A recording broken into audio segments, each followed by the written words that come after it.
नमस्कार मित्रों, आज हम बात करेंगे ब्रह्म मुहूर्त और 21 दिवसीय ध्यान विधि के बारे में। ये एक ऐसी ध्यान विधि है जिसका यदि आप मात्र 21 दिनों तक लगातार अभ्यास करते हैं तो आपकी कोई भी मनोवांछित मनोकामना, इच्छा या प्रार्थना पूरी हो जाती है, क्योंकि आपको इस ध्यान विधि का अभ्यास ब्रह्म मुहूर्त में करना है। इसलिए सबसे पहले हम ब्रह्म मुहूर्त के विषय पर विस्तार से चर्चा करेंगे और फिर ध्यान विधि के बारे में बात करेंगे। ब्रह्म मुहूर्त प्रातः काल के उस विशेष 1 घंटा 36 मिनट के समय को कहते हैं जो सुबह 4:24 से लेकर 6 बजे तक रहता है। लेकिन इस विषय में कुछ और भी मान्यताएं हैं। अगर हम प्राचीन ग्रंथों का अध्ययन करें तो उनके अनुसार रात्रि को 4 कालों में विभाजित किया गया है, जिसमें पहला काल है रुद्रकाल। रुद्रकाल शाम 6 बजे से लेकर रात्रि 9 बजे तक प्रभावी रहता है। उसके बाद दूसरा काल है राक्षस काल।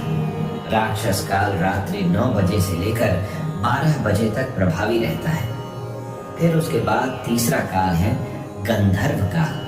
गंधर्व काल रात्रि 12 बजे से लेकर भोर के 3 बजे तक प्रभावी रहता है।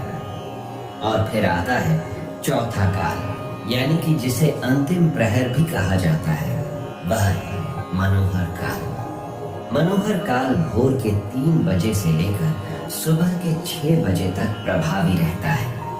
ब्रह्म मुहूर्त के समय की जो मान्यताएं हैं वह मनोहर काल यानी कि 3 से 6 बजे के बीच में ही पड़ती है। हालांकि विभिन्न देशों में सूर्योदय के समय में भेद रहता है, अतः कोई एक निश्चित समय ब्रह्म मुहूर्त का हर स्थान का एक ही नहीं बताया जा सकता। लेकिन यदि आप मनोहर काल के बीच में यानी भोर 3 बजे से लेकर सुबह 6 बजे के बीच में किसी भी समय जल्दी उठते हैं तो यह समय अमृत वेला यानी ब्रह्म मुहूर्त का समय ही माना जाएगा।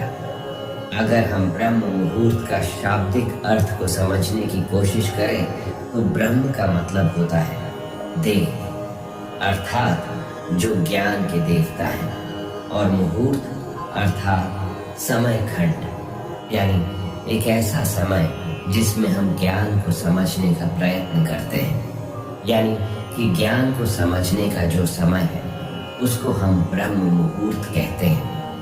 ब्रह्म मुहूर्त की बहुत ही महत्वपूर्ण चर्चाएं हमारे शास्त्रों में की गई हैं। ब्रह्म मुहूर्त में जो ब्रह्मांड है और जो देव शक्तियां हैं वह वातावरण में विचरण करती रहती है। अगर आपकी नींद इस समय के दौरान अचानक खुल जाती है तो इसका मतलब शुभ ऊर्जाएं आपसे संपर्क करना चाहती हैं। इसलिए जब आप इस समय में उठकर ध्यान जैसी शुभ क्रियाएं करेंगे तो आपको बहुत जल्दी उन ऊर्जाओं से संपर्क स्थापित होना शुरू हो जाएगा। इसी प्रकार सभी धर्म के जो देवालय हैं, वह चाहे मंदिर हो, गुरुद्वारे हो या फिर जितने भी पूजा स्थल हैं, वह सब ब्रह्म मुहूर्त में ही खोले जाते हैं, क्योंकि यही वह समय है जब सारी नकारात्मक शक्तियां सो जाती हैं और सकारात्मक शक्तियां जागृत होती हैं। इस समय बहने वाली वायु को अमृत वायु कहा जाता है, क्योंकि सारा प्रदूषण और सारी दूषित वायु समाप्त होकर वातावरण में ऑक्सीजन के रूप में व्याप्त रहती है। और रात के समय ओस पड़ने के कारण इस समय वायुमंडल दिन की अपेक्षा काफी शीतल रहता है और मनोहर रहता है। इस समय वातावरण बिल्कुल शांत होता है और इस समय सोकर उठने के कारण हमारी मस्तिष्क की सभी क्रियाएं भी बिल्कुल शांत होती हैं। इसलिए यदि आप इस समय अपनी स्टडी करते हैं, पढ़ाई करते हैं, कोई प्लानिंग करते हैं या इंटरस्पेक्ट करते हैं या ध्यान करते हैं तो उसमें आपको बहुत लाभ मिलता है। आपने वह कहावत तो सुनी ही होगी कि जल्दी सोना और जल्दी उठना सफलता की प्रथम सीढ़ी है। इसलिए यदि आप भी सफल होना चाहते हैं तो ब्रह्म मुहूर्त में उठना शुरू करें। इससे आपको बहुत सफलता मिलेगी। एक्चुअली प्राचीन काल में इलेक्ट्रिसिटी नहीं होती थी, इसलिए लाइट नहीं रहने पर लोग सूर्यास्त के बाद सो जाते थे और सूर्योदय से पूर्व यानी ब्रह्म मुहूर्त में ही उठ जाया करते थे। ये प्रकृति के साथ चलने की उनकी एक पद्धति थी। अतः जो भी व्यक्ति प्रकृति के साथ संतुलन बनाकर चलता है वह हमेशा स्वस्थ ही रहता है। और यह भी देखा गया है कि जो लोग प्रातः काल जल्दी उठते हैं वह बिल्कुल स्वस्थ रहते हैं, और अक्सर वह लोग जो नाइट शिफ्ट में काम करते हैं उनको स्वास्थ्य संबंधी समस्याएं आने लगती हैं।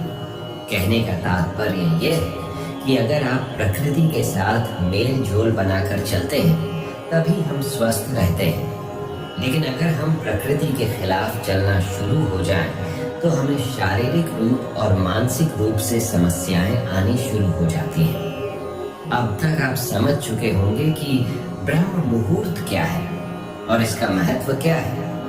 अब हम बात करते हैं 21 दिवसीय ध्यान विधि के बारे में। सबको मालूम है कि प्रातः काल का समय ध्यान के लिए सर्वश्रेष्ठ समय होता है, इसलिए आज हम एक ऐसी ध्यान विधि की बात करेंगे जो विशेषकर ब्रह्म मुहूर्त में ही की जाती है। यदि आप इस विधि को निरंतर 21 दिनों तक केवल 10 मिनट की अवधि तक हर रोज इसका अभ्यास करते हैं तो इन 21 दिनों के भीतर भीतर ही आपको इस विधि का रिजल्ट मिलने लग जाएगा। यह विधि विशेष रूप से आपकी कोई इच्छा, कोई मनोकामना अथवा आपकी कोई प्रार्थना जिसको आप पूरा करना चाहते हैं उसके लिए है। इससे पहले कि हम इस विधि पर पूरी बात करें, थोड़ी सावधानी रखनी जरूरी है। जैसे कि ऐसे लोग जिनको हृदय से संबंधित कोई कष्ट है, हृदय से संबंधित कोई बीमारी है, या जिनको रक्तचाप की समस्या, ब्लड प्रेशर की समस्या रहती है, वह इस विधि का अभ्यास न करें। इसलिए क्योंकि इस विधि के अंदर हमें सांस को रोक कर रखना पड़ता है। यही कारण है कि हृदय रोगी और रक्तचाप के मरीज इस विधि को बिल्कुल न करें। अब कैसे इसको करना है, चलिए जानते हैं। ये एक बहुत ही चमत्कारिक विधि है और बहुत जल्दी अपना रिजल्ट देती है। इसका कारण है कि इस विधि में हम अपना ध्यान अपने आज्ञा चक्र पर स्थित रखते हैं, और आज्ञा चक्र हमारा एक ऐसा चक्र है जो हमारे संकल्प का स्थान है और हमारी विजुअलाइजेशन का स्थान है और हमारी क्रिएटिविटी का स्थान है। अगर हम इस चक्र पर केंद्रित होकर कोई प्रार्थना करते हैं, कोई संकल्प को दोहराते हैं, तो वह संकल्प या प्रार्थना बहुत जल्द पूरी हो जाती है, क्योंकि इस चक्र का कार्य क्षेत्र ही यही है। इसे हम संकल्प चक्र भी बोलते हैं। वह इसलिए क्योंकि इस चक्र पर ध्यान लगाने से हमारे संकल्प पूरे होते हैं। जैसे कि अगर हम कोई आज्ञा करें तो वह आज्ञा पूरी हो जाती है। वैसे ही सबसे पहले आप अपनी कोई एक मनोकामना लें। जैसे कोई भी ऐसी इच्छा है जो आप पूरा करना चाहते हैं, उसको अच्छी तरह डिसाइड कर ले कि मेरी यह इच्छा है, मेरी यह मनोकामना है, यह पूरी होनी चाहिए।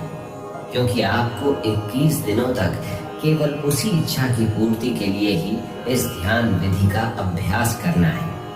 इसलिए सबसे पहले आप अपनी एक इच्छा डिसाइड कर लें, फिर अपना ध्यान शुरू करें। सबसे पहले अर्ली मॉर्निंग यानी किसी ब्रह्म मुहूर्त के समय आप उठेंगे, और उठने के बाद फ्रेश होकर नहा धो लें तो अच्छी बात है। नहीं तो सिर्फ अगर मुंह हाथ भी अच्छी तरह से धो लेंगे तो भी चलेगा। और फिर उसके बाद आप अपने घर के मंदिर में, पूजा स्थल में या अपने ध्यान कक्ष में ध्यानस्थ होकर बैठ जाएं। ध्यान रखें कि वो जगह ऐसी हो जहां से बाहर की प्राणवायु भी आपके कमरे के भीतर प्रवेश करती हो, क्योंकि इस विधि को हम प्रातः काल ब्रह्म मुहूर्त में करते हैं। अतः इस समय आपको शुद्ध प्राणवायु की जरूरत रहेगी, तो ऐसे स्थल पर बैठना है जहां पर खुली हवा आपको अपने रूम में आती रहे।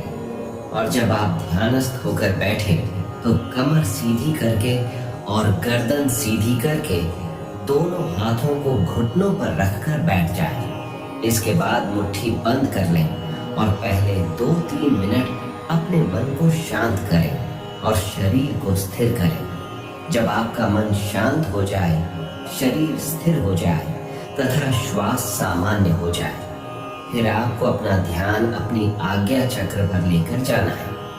आज्ञा चक्र यानी कि दोनों भौहों के बीच में जहां पर हम तिलक लगाते हैं या स्त्रियां बिंदी लगाती हैं, उस स्थान पर आप अपने अवधारणा को, अपनी अटेंशन को लेकर आएंगे और वहीं पर पूरा समय आप अपना ध्यान बनाकर रखेंगे। अब आपको इसी जगह पर लगातार अपने मानसिक नेत्रों से इस स्थान को महसूस करते रहना है।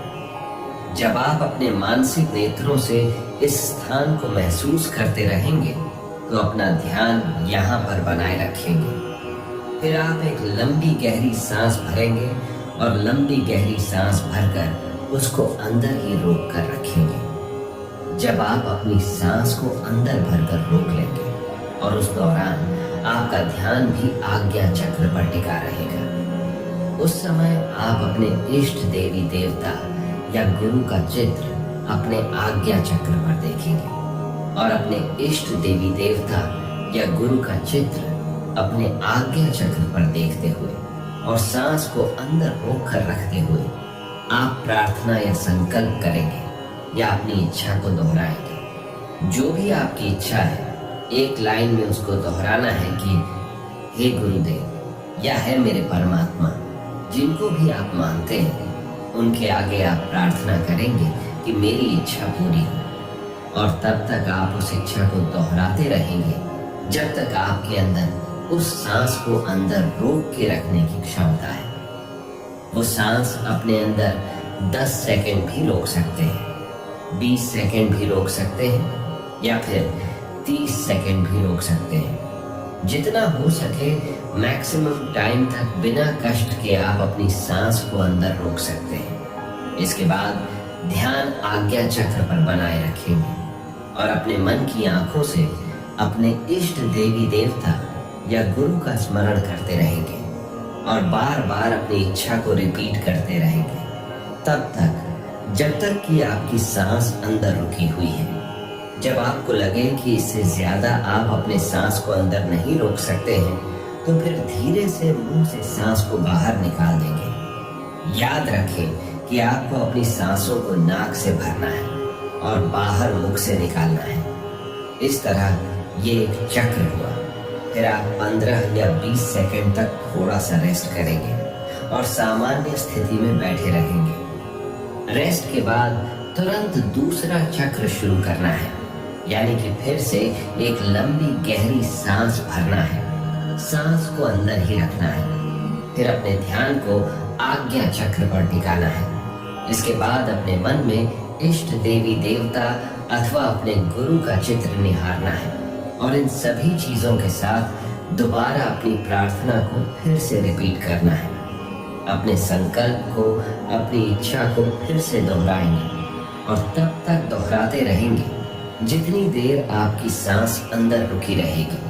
और जब आपको लगे कि इससे ज्यादा आप सांस को नहीं रोक सकते तो सांस को मुंह से बाहर निकाल दें और फिर कुछ सेकंड तक रेस्ट करें। इस तरह ये 2 चक्र हुआ।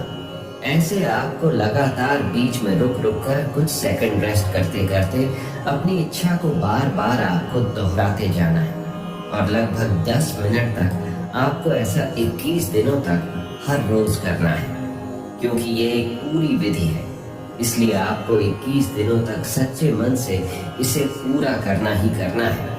तभी आपकी सारी इच्छाएं पूरी हो सकती हैं। अगर आपने बीच में मिस कर दिया या छोड़ दिया तो आपकी मनोकामनाएं पूरी होने की संभावना कम है। आखिरकार ऐसा क्यों होता है और इस विधि की साइंस क्या है? पहली बात, हमारा आज्ञा चक्र, जैसे मैंने आपको पहले भी बताया है, यह हमारा संकल्प का स्थान है, यह हमारे विजुअलाइजेशन का स्थान है, यह हमारा आज्ञा का स्थान है। तभी इसका नाम आज्ञा चक्र पड़ा है। इसलिए जब हम इस स्थान पर आकर कोई आज्ञा करते हैं, कोई प्रार्थना करते हैं या फिर कोई संकल्प करते हैं तो वह आज्ञा, वह संकल्प वह प्रार्थना पूर्ण हो जाती है। हम जो भी आज्ञा चक्र पर केंद्रित होकर कोई ऐसी चीज की डिमांड करते हैं तो वह डिमांड पूरी हो जाती है, क्योंकि यह इच्छा पूर्ति का स्थान है। और दूसरी बात, जब हम इस प्रकार से सांस को अंदर रोकते हैं तो क्या होता है, इससे हमारी पूरी बॉडी में एक इमरजेंसी की सिचुएशन आ जाती है। जब हम इतनी देर तक सांस को रोकते हैं तो क्या होता है, हमारा दिमाग रुक जाता है, हमारे विचार रुक जाते हैं। ऐसा क्यों होता है? ऐसा इसलिए होता है क्योंकि अब आपके पास लग्जरी नहीं है आराम से विचार करने की। अब एक आपातकालीन स्थिति है। ऐसी स्थिति में आप विचार नहीं कर पाएंगे। इसलिए जब आप अपना सारा ध्यान अगर किसी एक चीज को चुनकर लगाएंगे तो उसी स्थान पर आपका ध्यान लगा रहेगा, यानी कि आपका मन पहले से ज्यादा एकाग्र हो जाएगा। तो जब आप सांस को भरकर रोकते हैं तो यह दूसरी महत्वपूर्ण चीज है। और तीसरी बात यह है कि जब आप इस प्रकार एकाग्र हो जाते हैं और बार बार अपनी मनोकामना को रिपीट करते हैं तो क्या होता है, इससे धीरे धीरे आपकी वह इच्छा आपके चेतन मन से अवचेतन मन में चली जाती है। यानी वह इच्छा 1 दिन बाद, 2 दिन बाद या 3 दिन बाद जो विचार आप बार बार दोहरा रहे हैं वह आपके अवचेतन मन में जाना शुरू हो जाता है, जो हमारे मन का गहरा तल है। और अगर आप किसी विचार को अपने अवचेतन मन में यानी कि अपने सबकॉन्शियस माइंड में उतार देते हैं तो लॉ ऑफ अट्रैक्शन के अनुसार वह इच्छा आपकी पूरी हो जाती है। यही इसकी साइंस है। इसमें तीनों चीजें विशेष रूप से कार्य करती हैं। पहला आज्ञा चक्र, क्योंकि यह आज्ञा का स्थान है इसलिए हमारी आज्ञा को पूरी करता है। दूसरा सांस, जब अपने अंदर रोक कर रखते हैं तो शरीर में इमरजेंसी की स्थिति हो जाती है, जिससे आप फालतू के विचार करने से बच पाते हैं और आपका मन एकदम से एकाग्र हो जाता है।